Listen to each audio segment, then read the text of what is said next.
Graça e paz, igreja, que Deus abençoe vocês. Estamos aqui para mais um devocional. Estamos aqui para aprender mais a palavra do Senhor. Estamos aqui nessa sexta-feira, Sexta-feira Santa. Por que, André, Sexta-feira Santa? É o dia da crucificação do nosso Senhor Jesus Cristo. O dia em que Ele padeceu. O dia em que começa o martírio dele. O dia em que acontece, de fato, o ápice de tudo. E um dia, a princípio, muitos podem olhar e ver, de fato, olhando somente a cena, um dia de sofrimento. Porque, de fato, o nosso Senhor sofreu. Ele sofreu não só os golpes, a dor do corpo, mas ele sofreu por ver o quanto as pessoas estavam entendendo tudo errado.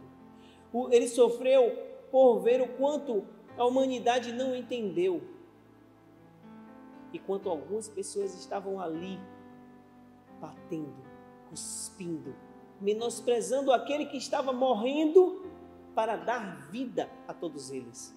E vida em abundância. Que dia! O dia em que o Filho de Deus, o dia em que a salvação estava prestes a ser morta. Jesus Cristo, a nossa salvação. E é um dia de sofrimento, sim.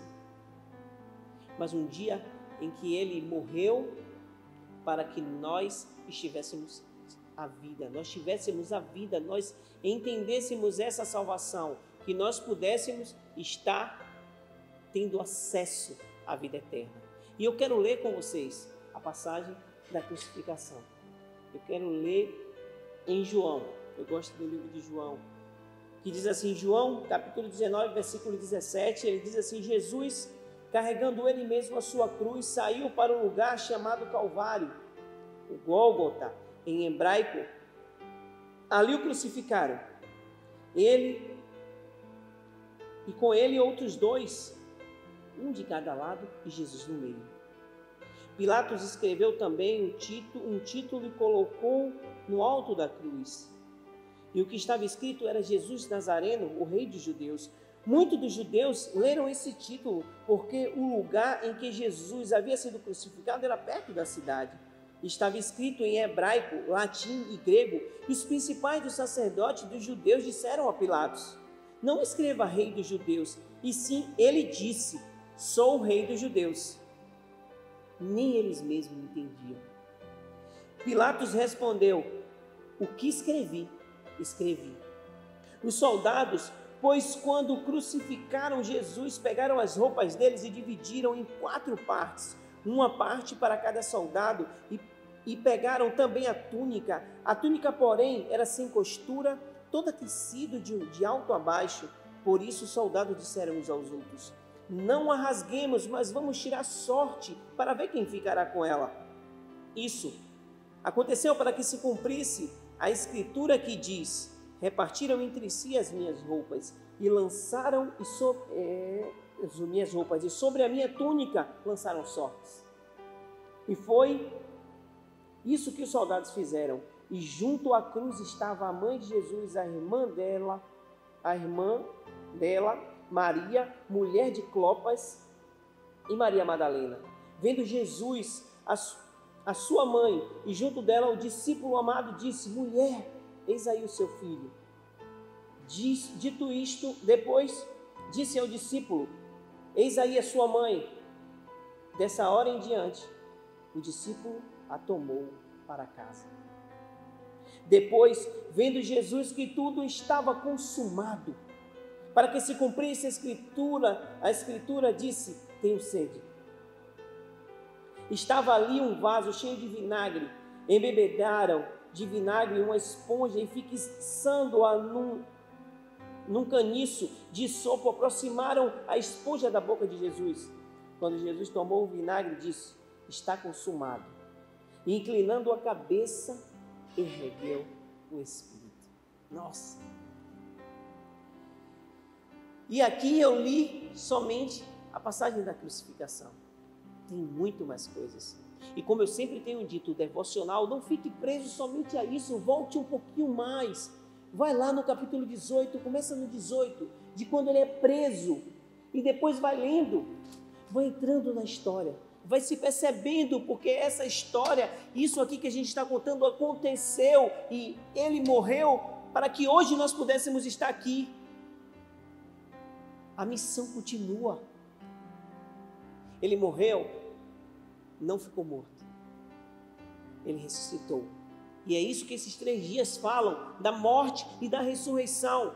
Nós vamos ouvir muito ainda, no sábado, no domingo. Tem igrejas que fazem a ceia, porque ele diz, fazer isso em memória de mim. E na ceia a gente rememora esse sacrifício. Para quê? Porque esse sacrifício gera em nós esperança, vida, fé. Então, na realidade, esse sofrimento de Jesus precisa gerar em nós essa vida.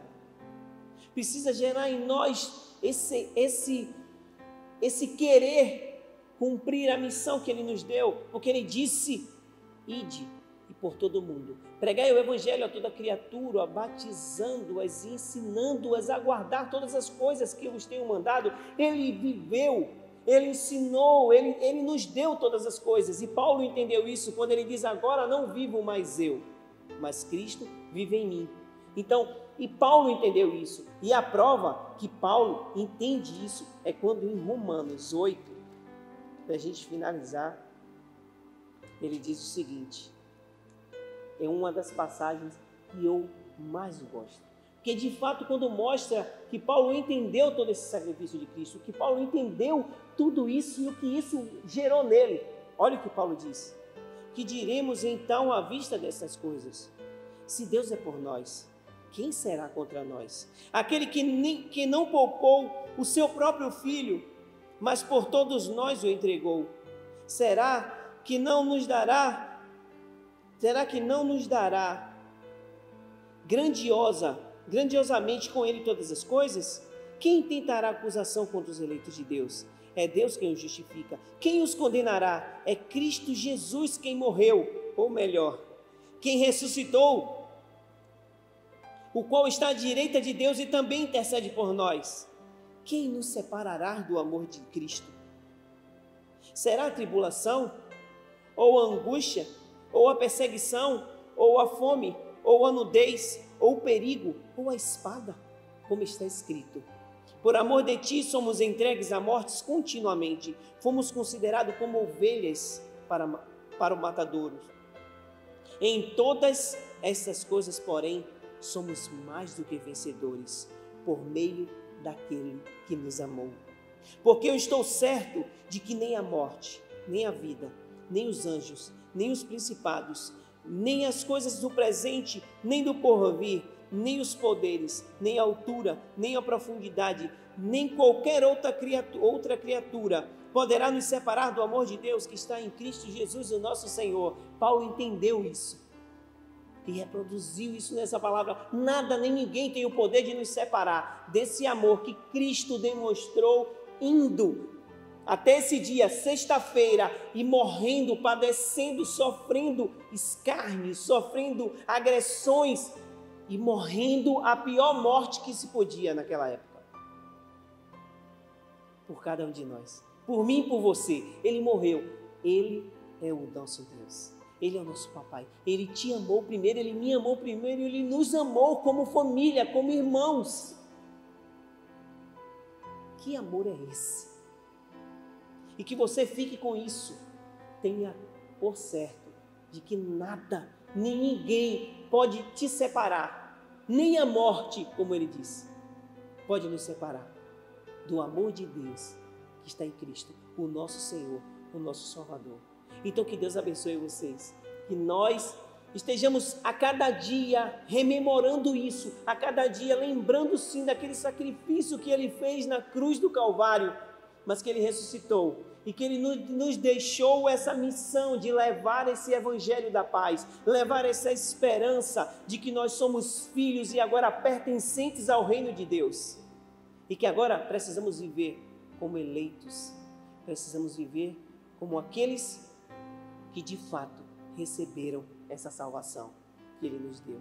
em nome de Jesus. Que Deus abençoe vocês e que nós possamos ainda meditar. E eu sempre tenho dito, e não vou me cansar de dizer, não fique somente nisso. Vá em busca, você ter essa certeza. Essa que Paulo disse aos romanos, de que nem a morte, nem a vida, nem os anjos, nem os principados, nem as potestades, nada pode nos separar do amor de Cristo. Então você precisa ler, e é através da palavra, da oração, da meditação na palavra que você vai conseguir entender essas coisas.